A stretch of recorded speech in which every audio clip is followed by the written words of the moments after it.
espiroquetas son bacterias sumamente delgaditas, muy delgaditas, y no se pueden utilizar, no podemos utilizar la tinción de Gram para observarlos, salvo ciertos casos especiales, como las borrelias, que son un poquito más anchas, más grandes, tienen una pared más gruesa. De todas estas espiroquetas nosotros vamos a revisar las tres. El treponema, el grupo de los treponemas, tiene como representante más importante al Treponema pallidum, subespecie pallidum. Las leptospiras son bacterias poco frecuentes, pero sí encontramos algunos casos y producen cuadros muy severos en cuanto a daño hepático. Y la borrelia es una espiroqueta poco frecuente en nuestro medio, pero se caracteriza porque puede ser vista por ciertas tinciones, ¿sí?, de Gram o de Wright, y se transmite mediante artrópodos, ¿sí?, tiene un vector involucrado en la transmisión. Vamos a empezar con los treponemas.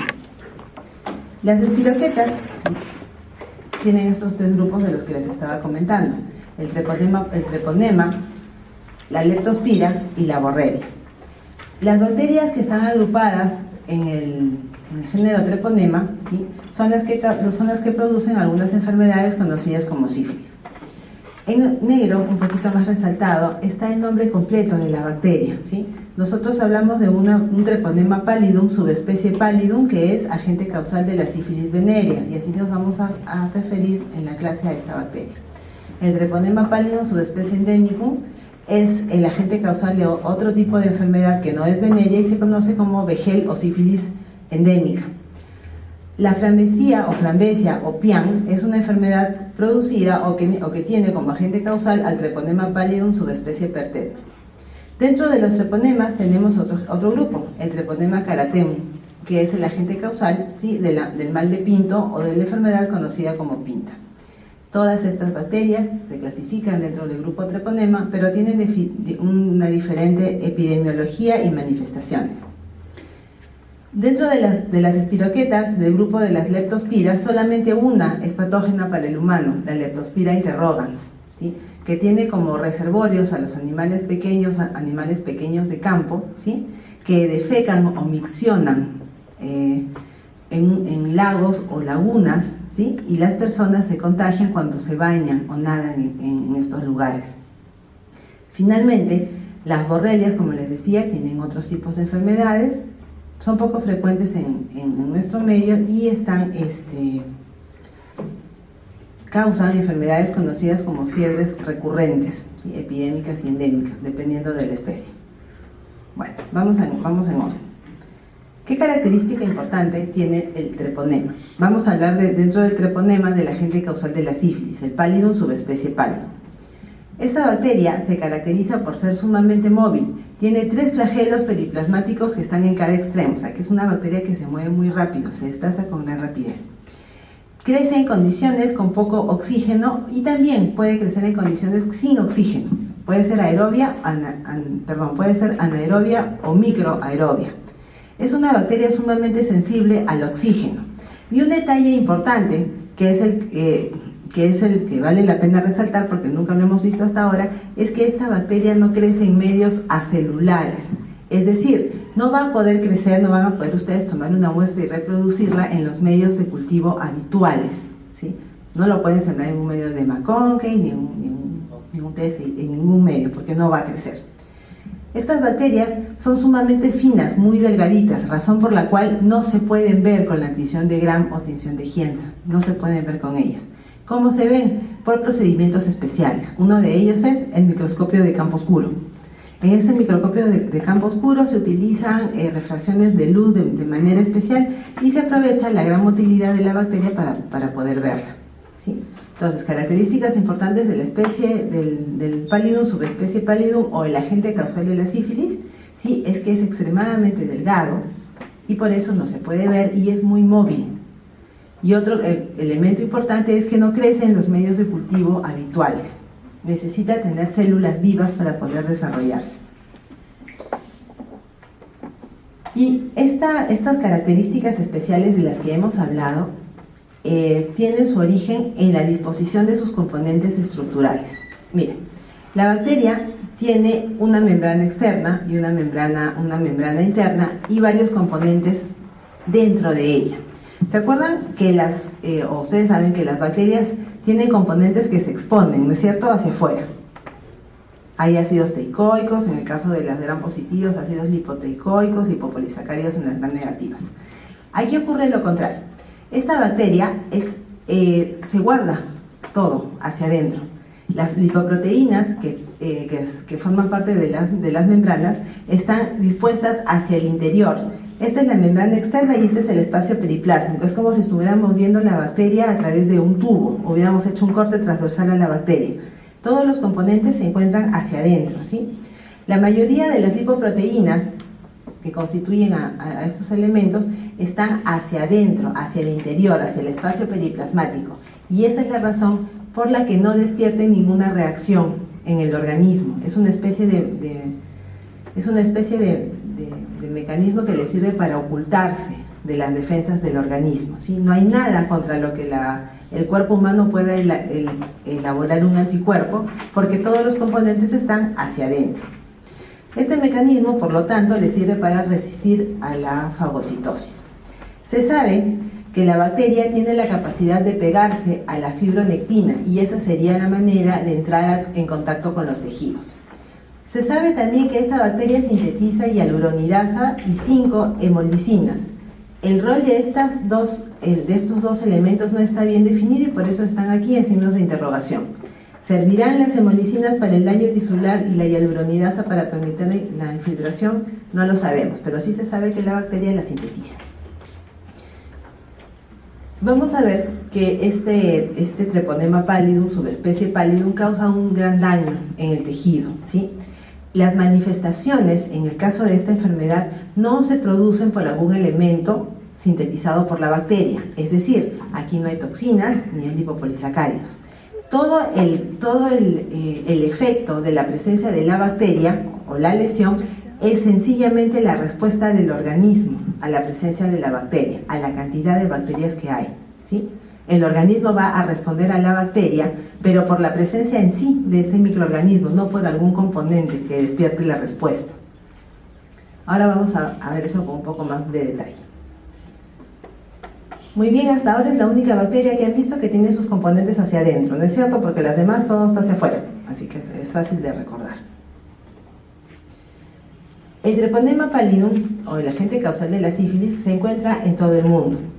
El único reservorio es el ser humano y es una enfermedad exclusiva de los humanos.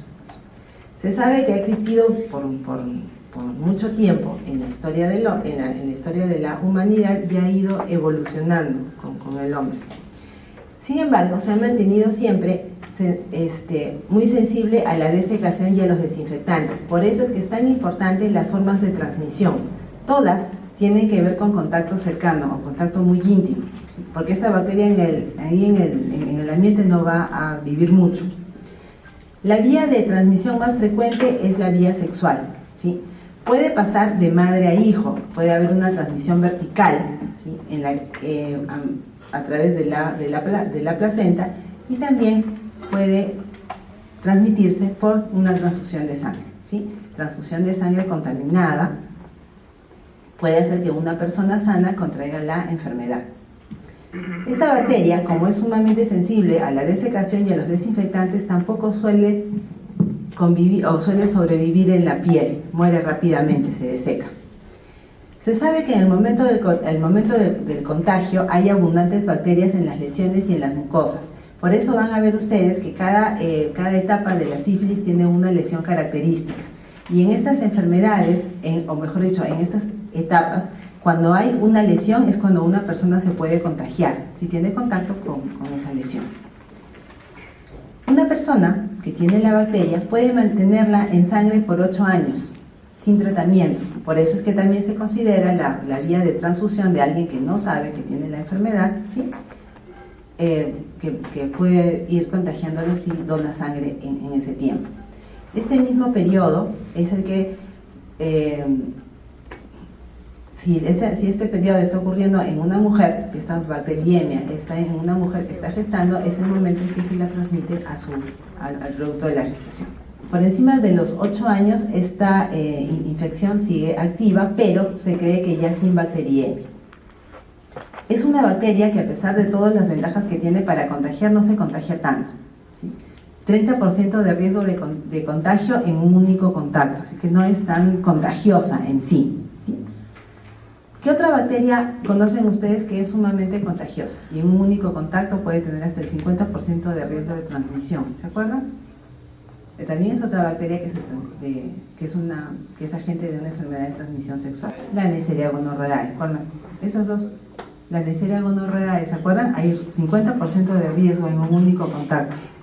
¿Se acuerdan? En un solo contacto. Esta tiene un poco menos. Un poco menos. Bueno.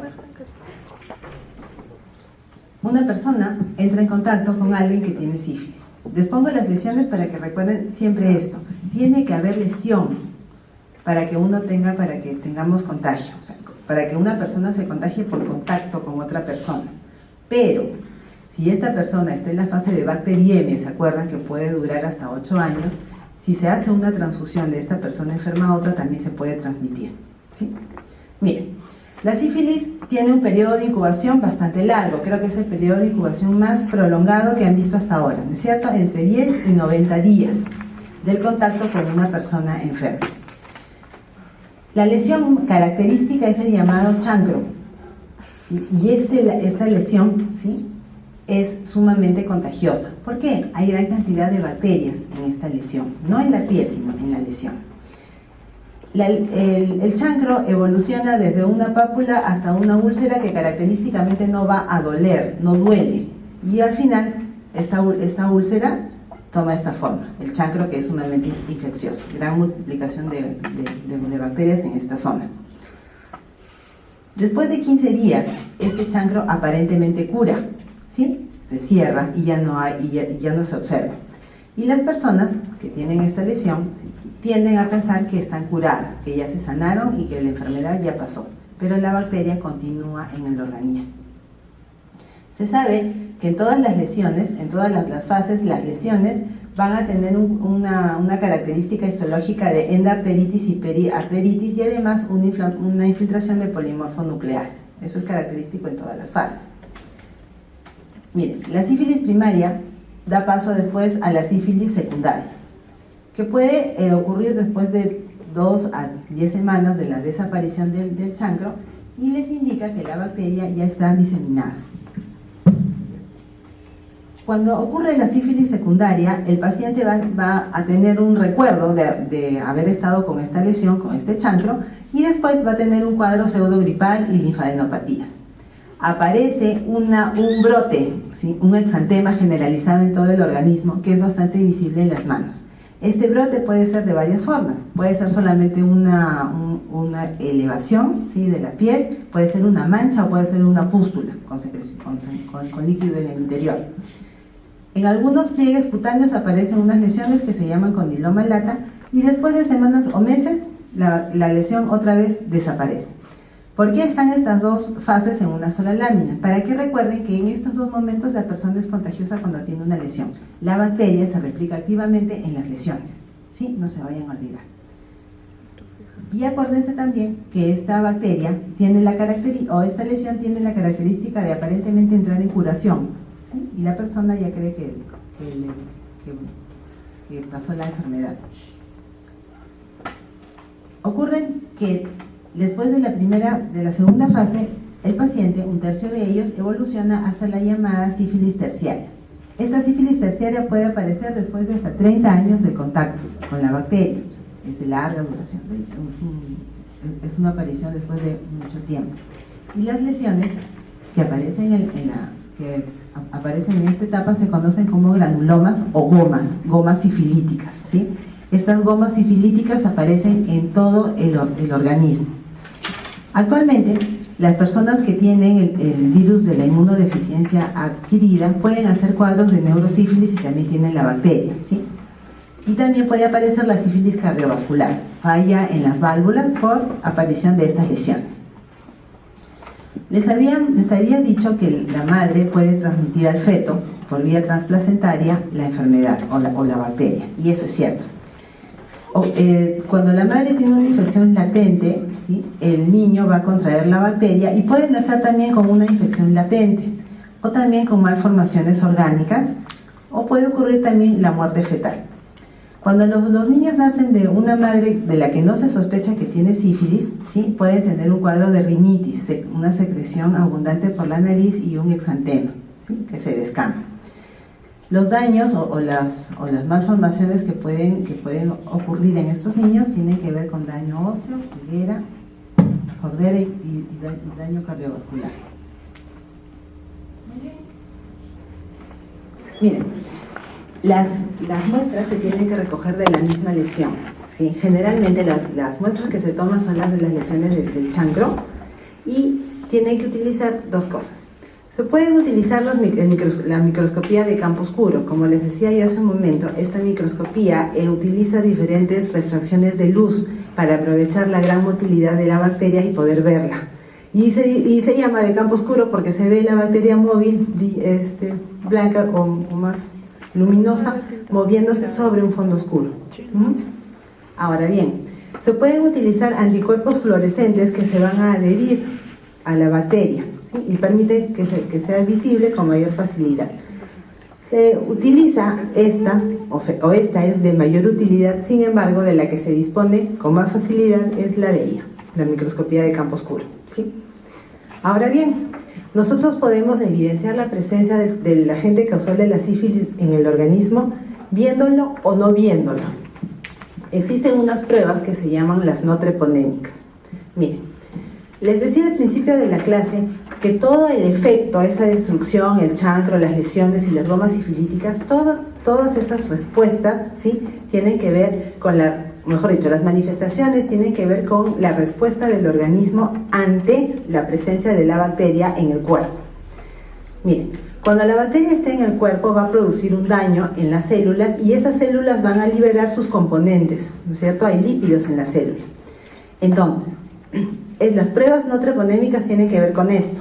Se utilizan, ¿sí?, a los lípidos del tejido dañado como si fueran los cuerpos extraños y contra ellos se preparan unos anticuerpos que se llaman reaginas. Los antígenos, que se denominan cardiolipinas, ¿no es cierto?, van a estimular una respuesta del organismo contra este lípido liberado de la célula. Entonces, ¿qué va a ocurrir? Se va a producir una respuesta y una lectura que les indica que hay un daño tisular, ¿sí?, provocado ¿por qué? Por la presencia del Treponema pallidum, subespecie pallidum, que está despertando una respuesta. Por eso la prueba se llama no treponémica. No están evaluando ustedes al treponema porque no lo están viendo, ¿sí? Lo que están haciendo es evaluar o investigar el efecto del treponema, ¿sí?, en el organismo. Ese es el principio de las pruebas no treponémicas, que no tienen que ver con el hecho de ver a la bacteria. Existen también las llamadas pruebas treponémicas, en las que la misma bacteria actúa como un antígeno, ¿sí? Para se estudia el anticuerpo que se forma frente a la bacteria. Se utiliza esta prueba para la sífilis primaria y terciaria porque es para las 12 primeras etapas porque es sumamente inespecífica en la terciaria. Se utilizan los anticuerpos fluorescentes específicos para treponema, la prueba de aglutinación para treponemas y los inmunoensayos enzimáticos específicos. No hay razón, igual, tienen que saber que existen todos estos métodos, ¿sí?, y qué cosa significa cada uno. Es decir, las pruebas treponémicas estudian a la bacteria directamente. En cambio, las no treponémicas, el efecto de la bacteria en el tejido, ¿sí? Por lo demás, la presencia de la sífilis no es tan rara, no es raro encontrar casos de sífilis entre los pacientes, pero se están viendo con mucha mayor facilidad o más frecuencia en los pacientes con VIH, en los portadores de VIH.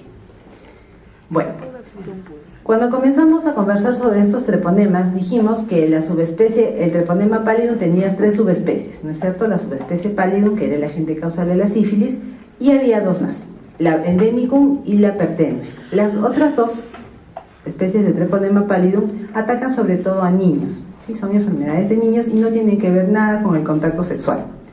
Se transmiten de persona a persona, unas y las otras tienen que ver con contacto directo con las lesiones. Y las manifestaciones son completamente diferentes, ¿sí? Son lesiones a nivel de la boca en el caso del treponema endémico, y en el caso del pertenue hay una destrucción de la piel. El treponema carateum produce una enfermedad conocida como mal de pinta o pinto, ¿sí? Mal de pinto o pinta, ¿sí? Y se transmite también por contacto directo con las lesiones. En todas estas enfermedades producidas por treponema pallidum hay lesiones que van del tipo pápula, ¿sí?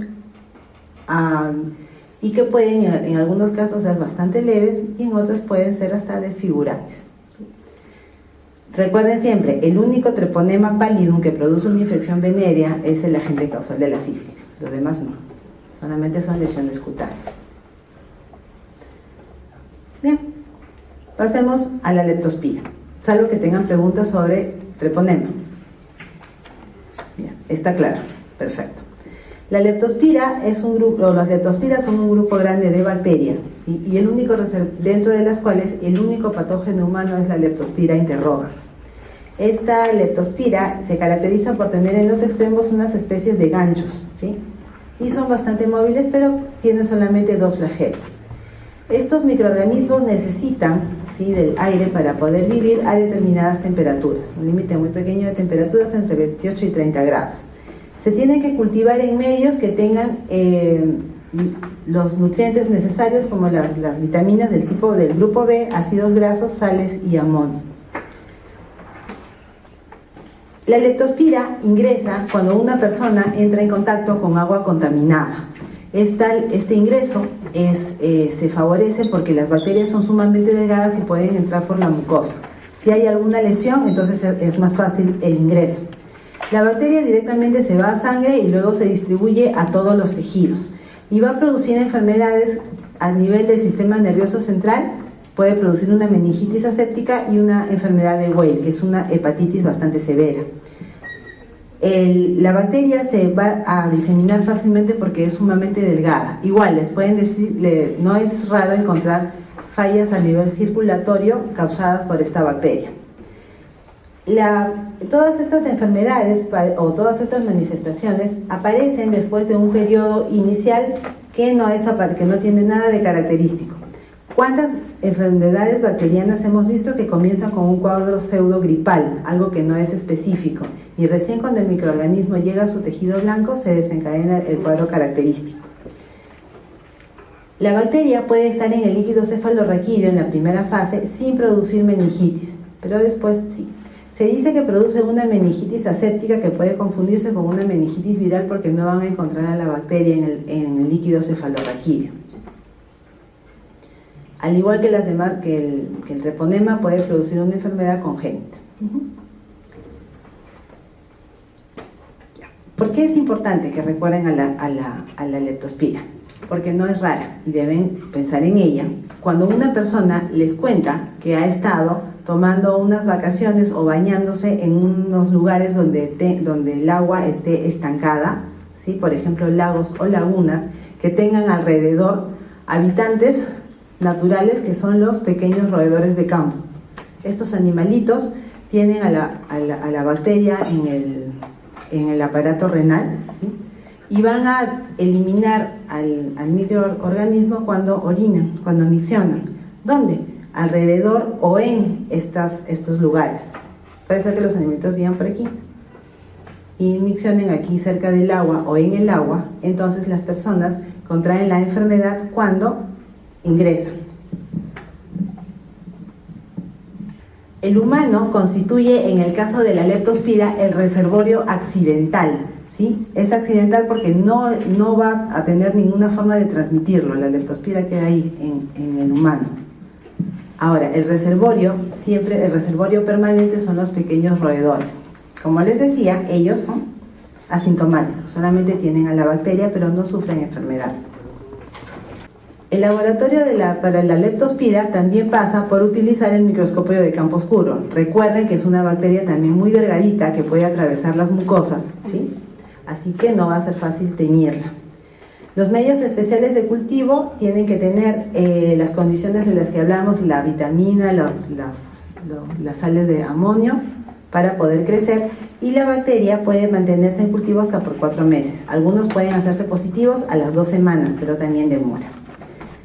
Las bacterias están generalmente en sangre y en el líquido cefalorraquídeo solamente en los 10 primeros días, después ya desaparece. Acuérdense que da una meningitis aséptica en la que no hay bacterias en el líquido cefalorraquídeo. Va también al sistema renal, así que puede estar en la orina después de la primera semana y mantenerse ahí hasta 3 meses. Las pruebas de serología tienen que ver con la aglutinación de bacterias vivas. Igual, para el caso de esta leptospira o de una leptospirosis, lo que es importante es el antecedente.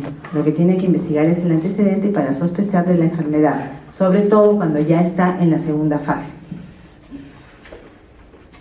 Las borrelias son espiroquetas mucho más grandes. Al ser un poco más grandes, teniendo por grandes más gorditas o de paredes un poquito más gruesas, pueden ser teñidas por tinción de Wright y de Giemsa. Crecen en medios líquidos y son bastante raras en el ser humano. La característica especial de estas bacterias es que siempre tiene que tener un vector para la transmisión, ¿sí? Se transmite de persona a persona, pero mediante un vector. En el caso de la transmisión de persona a persona, porque si no viene de un animal a un humano, el vector es el piojo, ¿sí? Generalmente. De los roedores al hombre, el vector es la garrapata, y entre las personas los vectores son los piojos. Son bastante raras en América del Sur, generalmente se refieren a enfermedades que aparecen en México o en Estados Unidos, y aquí son bastante raras. Preguntas sobre espiroquetas. Nos toca Pseudomonas. Bueno, ¿se acuerdan que el Staphylococcus aureus produce muchas toxinas? Eso sí se acuerdan. La Pseudomonas también. Alfa, beta, delta. Produce citotoxinas, enterotoxinas del estafilococo. Bueno, hablemos de la Pseudomonas. Son bacterias que se presentan en pares, son bacilos gram negativos que se presentan en pares y parece que fueran solamente una, por eso se llaman Pseudomonas. Como si fueran solamente una. Estas bacterias se mueven mucho porque tienen un flagelo polar y están bastante asociadas a situaciones especiales. Siempre van a oír ustedes hablar de Pseudomonas cuando conversen acerca de una infección intrahospitalaria, ¿sí? Siempre las personas que están en el ámbito hospitalario, los pacientes, son los que son más susceptibles a contraer esta infección. Las bacterias tienen también una cápsula que da este aspecto mucoide a la reunión de las bacterias, ¿sí? Varias bacterias con una capa de moco que las rodea, ¿sí? Y que también sirve como una barrera contra la fagocitosis y una barrera contra la acción de antibacterianos. En las colonias o en los medios de cultivo ustedes van a observar esta característica. Son colonias que parecen rodeadas de una cápsula, ¿sí? Y tienen esta ligera tonalidad azul o verde, porque produce pigmentos, producen piocianina y pioverdina, ¿sí? La Pseudomonas tiene muchos factores de virulencia. Va a tener factores que le sirven para pegarse al tejido, y no solamente a los tejidos, sino también a los cuerpos extraños, y toxinas que van a producir efectos diferentes. Es una bacteria gram negativa, así que ¿cuál es el primer factor de virulencia que se les tiene que venir a la cabeza? La endotoxina, ¿sí? La endotoxina, el lipopolisacárido que contiene a la endotoxina. Después, les estaba comentando que es una bacteria que tiene flagelo y tiene pili, ¿no es cierto? Le sirve también para la adherencia. Y estos, aparte de servir para moverse, sirven también para adherirse. Otro componente muy importante y el básico o fundamental para conseguir pegarse a un tejido es el alginato. Es un exopolisacárido mucoide que forma una cápsula alrededor de la bacteria y tiene función antifagocítica y, como les decía hace un rato, de resistencia antibacteriana. Este componente alginato, ¿sí?, se regula genéticamente por medio de mecanismos sumamente complejos. En algunos casos tiene que ver con el quorum sensing, en algunos casos. Ahora bien, este alginato es especialmente importante en dos situaciones. las personas que tienen una enfermedad conocida como fibrosis quística y los que tienen enfermedades respiratorias crónicas. ¿Sí? En estas dos situaciones, los genes productores o los genes que se encargan de la síntesis del alginato se van a activar, ¿sí? y van a formar este componente, el alginato. La fibrosis quística es una enfermedad pulmonar crónica muy severa en la que hay una alteración en las secreciones, en las secreciones respiratorias. Esta situación le da a la bacteria un sitio fácil donde crecer, porque un detalle que no habíamos comentado es que la pseudomonas siempre crece en superficies que son húmedas, ¿sí? En superficies húmedas. Cualquier superficie húmeda, cualquiera, los lavabos, en las esponjas, en los trapeadores, cualquier superficie que sea húmeda permite el crecimiento de pseudomona, porque es una bacteria que tiene requerimientos muy sencillos, ¿sí? No es muy sofisticada para crecer. Ella crece en donde le den un poco de humedad. La producción de alginato, como les decía, que es un componente muy importante para la adherencia, tiene que ver con estas dos situaciones. Personas que tienen enfermedades respiratorias crónicas y dentro de ellas las que sufren de fibrosis quística. Comenzamos con la primera ronda de toxinas. Y bueno, están aquí juntas las toxinas y las enzimas. La pseudomona va a sintetizar componentes que tienen color.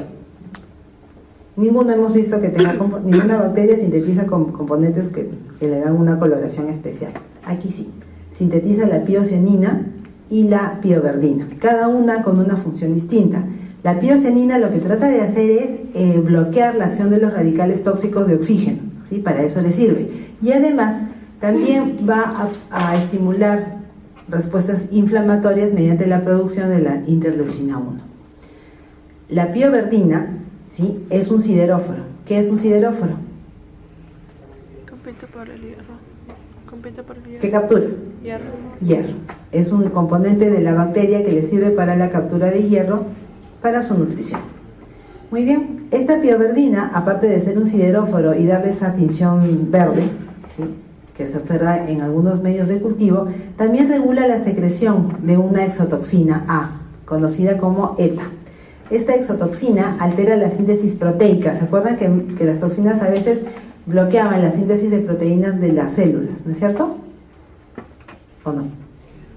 ¿Qué toxina conocen que bloquea la síntesis de proteínas?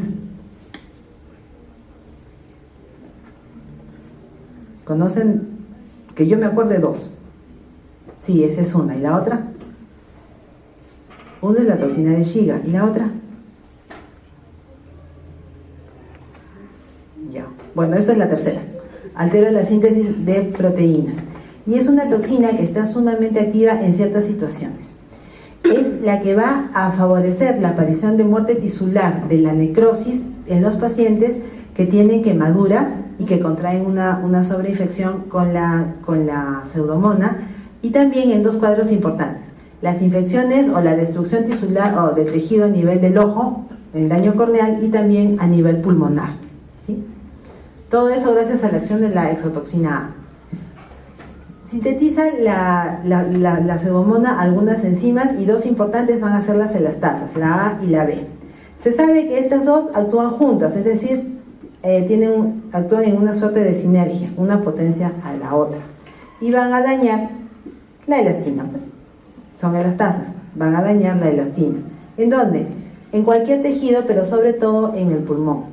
Son las responsables de unas lesiones hemorrágicas que aparecen en las infecciones de pseudomona conocidas como ectima gangrenoso, ¿sí? El ectima gangrenoso aparece gracias a la acción de las elastasas, que son dos, las A y las B.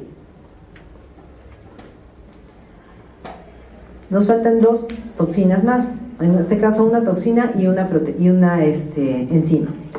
Hay una proteasa alcalina, ¿sí? que va a destruir a los tejidos para permitir la diseminación. Es decir, no solamente destruye el tejido por las ganas de destruirlo, sino para que la bacteria pueda diseminarse a todo el organismo. Igual interfiere con la respuesta inmune, así que la persona ve bloqueada su capacidad de defenderse contra la pseudomona. Tiene otras exoenzimas, que son la S y la T. Aquí otra vez interviene un conocido de ustedes, el sistema de secreción de tipo 3. Estas exoenzimas reorganizan la actina celular y van a producir daño en el tejido, favorecen la diseminación, la invasión y la muerte tisular, ¿sí? Como ustedes están viendo, la mayoría de las lesiones o de los efectos que tienen las toxinas y enzimas es destrucción de los tejidos, ¿sí? Miren, otro componente importantísimo de Pseudomonas es su gran resistencia a los antibacterianos. Se dice que la Pseudomonas es intrínsecamente resistente a algunos antibacterianos porque tiene, ¿no es cierto?, su capa de alginato. Ahora bien, es una bacteria gram negativa, así que uno de los componentes de su membrana externa van a ser las proteínas porinas. ¿Se acuerdan que había unas porinas? Estas porinas son blanco de algunos antibacterianos. El mecanismo de resistencia más común que tiene Pseudomonas es cambiar a las porinas por mecanismos de mutación. Los genes que codifican a estas porinas mutan, tienen un pequeño cambio y la célula ya no cuenta con ese componente, entonces el antibacteriano se queda flotando en el aire porque no tiene a dónde actuar, ¿sí? Ese es el mecanismo de resistencia a los antibacterianos. Los microorganismos del grupo Pseudomonas son considerados oportunistas por cuanto siempre atacan a pacientes que están hospitalizados, ¿sí? Acuérdense que siempre las personas que están en el hospital son inmunodeprimidos y también a los que toman antibacterianos por largo tiempo. Esta situación, antibacterianos por largo tiempo, está relacionado ¿a qué otra enfermedad? ¿O a qué otra bacteria?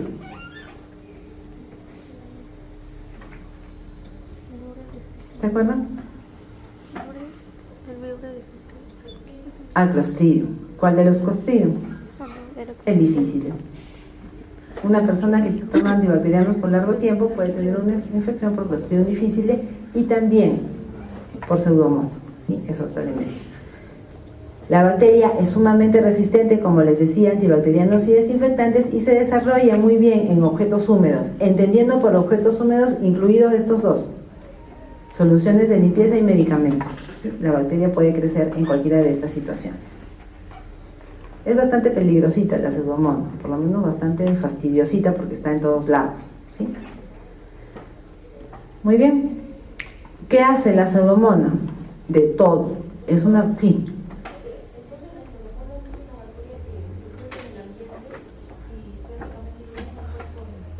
En una situación de inmunosupresión, sí. Sí. Está en el ambiente y se asocia sobre todo a infección intrahospitalaria, porque así nomás nosotros, aunque estemos en un ambiente húmedo, no contraemos Pseudomonas. Siempre se asocia a una inmunosupresión relacionada a un paciente que está hospitalizado. A un paciente hospitalizado. Sí. Miren, Pseudomonas, han visto la cantidad de factores de virulencia que tiene. Puede producir enfermedad en todos lados porque tiene capacidad de destruir tejidos y de diseminarse con facilidad, ¿no es cierto? Como hemos visto, tiene las enzimas, el alginato y todo lo demás. Cuando la Pseudomonas llega al pulmón, ¿sí?, puede producir un cuadro asintomático, es decir, no producir ninguna molestia, hasta una neumonía necrosante, ¿sí?, por acción de las toxinas. ¿En quiénes ocurre esto? En las personas con cuadros respiratorios crónicos y en las fibrosis quísticas. El lugar ideal para el crecimiento de una Pseudomonas es un entorno húmedo, ¿no es cierto?, que va a encontrar en una persona con una quemadura muy extensa. Los grandes quemados que están hospitalizados son pacientes que frecuentemente van a tener infección por Pseudomonas. La bacteria puede producir desde un daño local, agravar un poquito la quemadura que ya se tiene, hasta una necrosis total. La bacteria puede vivir en lugares húmedos, ¿no es cierto? ¿Y qué lugar más húmedo puede haber que una piscina o un depósito de agua? Si ese depósito de agua o esa piscina se contamina, una persona ingresa a ella y puede contraer la infección y le puede producir una foliculitis. ¿Qué más? En relación con agua contaminada tenemos la otitis externa, conocida como oído de nadador. Sí, es un cuadro bastante severo que se relaciona a pacientes o a personas que siempre están en contacto con el agua. Igual, con el agua contaminada tenemos otra complicación. Les decía que la bacteria puede destruir el tejido ocular, ¿no es cierto? Y esto ocurre cuando alguien tiene un trauma, ¿sí? Y después de esa lesión ocular entra en contacto con agua contaminada, con Pseudomonas. ¿Qué ocurre? Una úlcera corneal que se desarrolla rápidamente y el paciente pierde la visión. ¿Qué más ocurre? La bacteria, a través de una herida penetrante, puede también entrar al hueso y producir una osteocondritis. El aparato urinario, ¿sí? es una localización importante para las infecciones, sobre todo cuando una persona tiene una sonda urinaria. Relacionado con el oído, y que ya no tiene que ver con el hecho de estar nadando, las personas que son diabéticas o los ancianos pueden desarrollar una otitis maligna. Y finalmente, cuando la bacteria se disemina por todo el organismo, aparecen lesiones hemorrágicas conocidas como ectema gangrenoso en todo el cuerpo. Un detalle importante, no es objetivo de la asignatura que sepan exactamente qué enfermedades va a producir, pero sí que se acuerden, porque esto no les va a servir solamente para el examen, sino siempre. ¿Qué pacientes van a encontrar que tengan riesgo de contraer una infección por Pseudomonas? En una persona les llega un paciente con una otitis, pero que se dedica a nadar, es nadador profesional o practica la natación, podría tener Pseudomonas, ¿sí? Puede ser esa la causa. Igual, todas las lesiones que se pueden presentar y que pueden ser sobreinfectadas o contaminadas, ¿sí? por la bacteria. Igual también recuerden, agua contaminada puede haber en las piscinas, ¿sí? Así que esas pueden ser unos focos de infección. Sigamos. Sabemos que una persona puede tener la infección por Pseudomonas, así que tomamos una muestra del tejido que sea y hacemos una tinción de Gram. Y encontramos estos pequeños bacilos Gram negativos que se pueden ver con alguna claridad, están unidos, están de dos, en pares. La bacteria crece fácilmente, no necesita grandes elementos nutricionales para crecer en los medios de cultivo, así que si la siembran en agar sangre o agar maconcay con una atmósfera donde hay aire, van a ver el crecimiento de unas colonias. La identificación de la bacteria pasa por hacer un estudio de la presencia de la enzima oxidasa, si es positiva, colonias beta hemolíticas y una pigmentación verde o azulada que tiene que ver con la pioverdina y la piocianina. Y algo que es característico de una colonia por Pseudomonas o de una placa en donde hay Pseudomonas, un olor característico que es dulce, como a uvas. Es lo que dicen, pero es un olor característico. La prevención para contaminar o la prevención para evitar a esta bacteria tiene que ver con vigilar cuidadosamente los equipos estériles y cuando hay enfermedad dar una combinación de antibacterianos, ¿sí? El tratamiento pasa por eso. Muy bien, preguntas sobre Pseudomonas. No es complicado Pseudomonas, en realidad. La bacteria no, los efectos sí. Miren, el género Haemophilus agrupa muchas bacterias. Las más virulentas, las que producen enfermedad diseminada, son las que tienen una cápsula. La bacteria es un bacilo gram negativo pleomórfico, es decir, no es muy bacilar, se puede ver como un cocobacilo, un bacilo alargado un poco redondeado, no tiene una forma definida. Esta bacteria o este grupo de Haemophilus tiene tres importantes que van a producir enfermedad. Uno es el Haemophilus influenzae del tipo B, que es encapsulado, que produce meningitis. La presencia de esta enfermedad no es tan frecuente ya porque hay una vacuna contra este Haemophilus. Otros dos importantes son el Haemophilus aegypti, que produce una conjuntivitis aguda purulenta, y el Ducreyi. Este Ducreyi es importante que lo conozcan. Aparece en los pacientes con VIH, es una enfermedad de transmisión sexual conocida como chancroide o chancro blando. La presentación es muy similar al chancro de la sífilis, ¿sí? Pero no es tan grave. La bacteria necesita unos requerimientos especiales para crecer, que en el medio de cultivo tenga hemina, conocido como factor X, y la nucleótido nicotina adenina, que es el factor V. Estos dos factores se suelen colocar en un agar sangre calentado, que es el agar chocolate, que es el ideal para el crecimiento de estas bacterias, ¿sí? Vamos a ver también que el Haemophilus ducreyi crece bien en los medios para gonococo, pero también pueden usar el agar chocolate. Miren, el Haemophilus ducreyi está aquí, como ustedes pueden ver, son bacterias chiquititas, muy pequeñitas, que no tienen una forma definida, no son unos bacilos así muy claramente, en cuanto a la morfología, no son muy claros como las enterobacterias, ¿sí? Y pueden tener formas un poco redondeadas a veces. Miren, las bacterias del grupo Haemophilus todas se pueden dividir en dos grandes grupos, las que no tienen cápsula y las que sí. Las bacterias que no tienen cápsula, ¿sí?,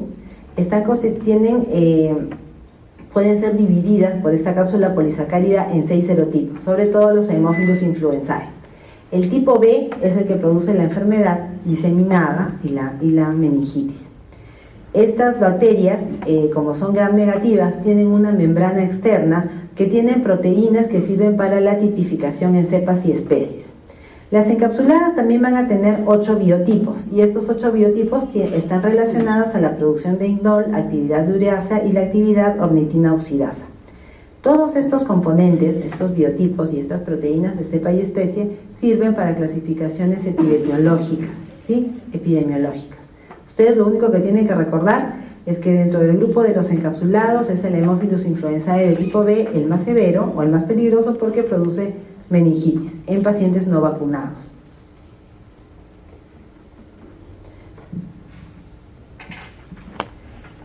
La patogenia de estas bacterias tiene que ver con la presencia o no de la cápsula. Cuando la bacteria está encapsulada, y aquí nos referimos al Haemophilus influenzae de tipo B, las enfermedades pueden ocurrir en las personas que no están vacunadas, sobre todo en los niños. La bacteria tiene pili y adhesinas que no están relacionadas a pili, que sirven para la colonización. ¿De dónde? De la bucofaringe. De las personas que portan la bacteria la tienen en la bucofaringe. Además, tiene componentes que anulan la función ciliar, ¿sí?, y causan daño tisular. Todos estos componentes están en la pared celular de esta bacteria. Tiene la capacidad de traslocarse desde el epitelio o del endotelio a la sangre y a partir de ahí diseminarse. ¿A dónde? A las meninges.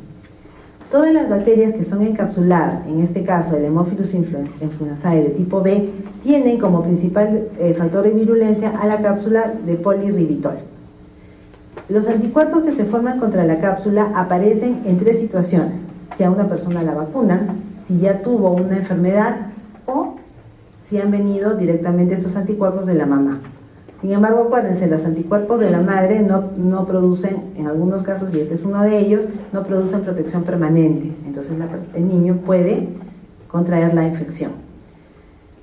Las bacterias que no están encapsuladas, ¿sí?, como los Parainfluenzae y el Influenzae no encapsulado, viven en la vía respiratoria superior y solamente pueden hacer cuadros de diseminación local a los senos paranasales, al oído, a los bronquios y todo lo más al pulmón.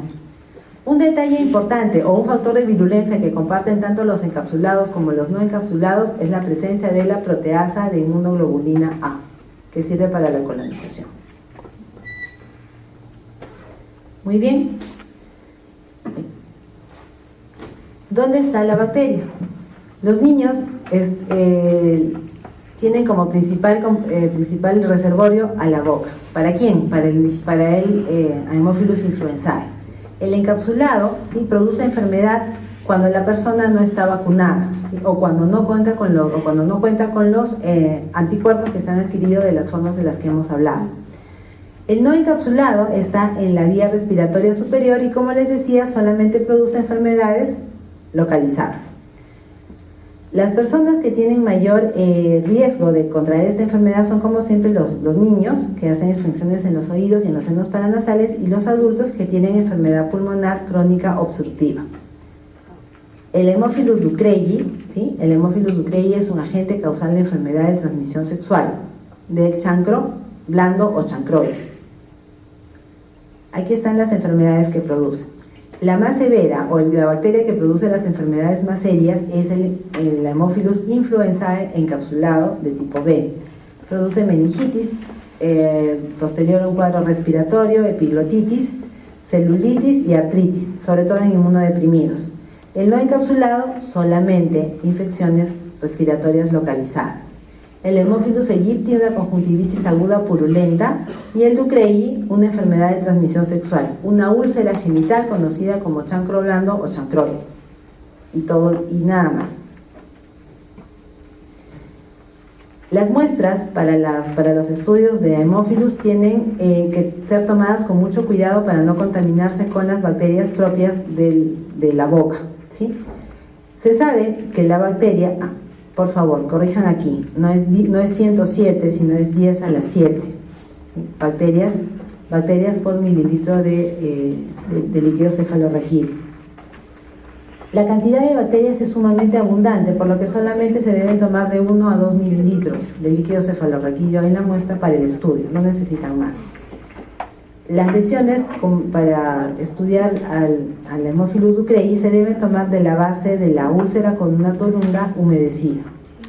En el microscopio la bacteria se ve con bastante facilidad, por lo que se dice que la tinción de Gram es bastante sensible y específica, ¿sí?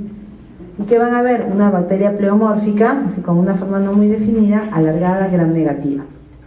Se pueden detectar antígenos para estudiar al Haemophilus influenzae de tipo B, ¿sí? El antígeno se puede estudiar en líquido cefalorraquídeo y también en orina.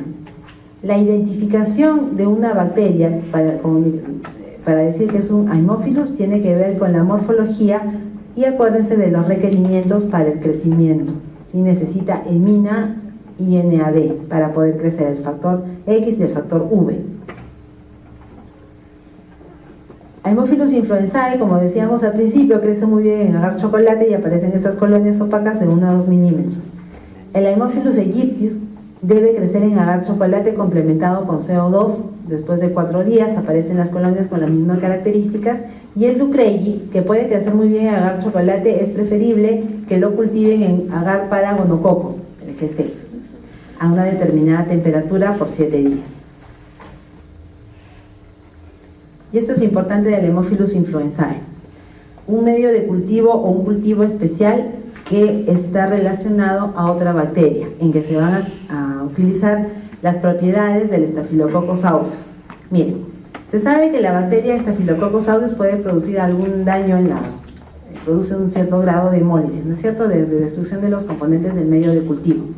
Esa característica se aprovecha para sembrar también cerca de unas colonias que ya crecieron de Staphylococcus aureus, sembrar muestra en la que se cree que hay Haemophilus influenzae, ¿sí? Y lo que va a ocurrir es la aparición de colonias que están así alrededor, como satélites. Por eso esta prueba se llama, o este tipo de siembra se llama satelitismo, e involucra a los dos, al Haemophilus influenzae y al Staphylococcus aureus. Muy bien, chicos, para terminar, la prevención para el Haemophilus influenzae es la vacuna, y los antibacterianos, que no es objetivo de la clase, pero lo tienen que conocer, cefalosporinas de amplio espectro. Muy bien, terminamos.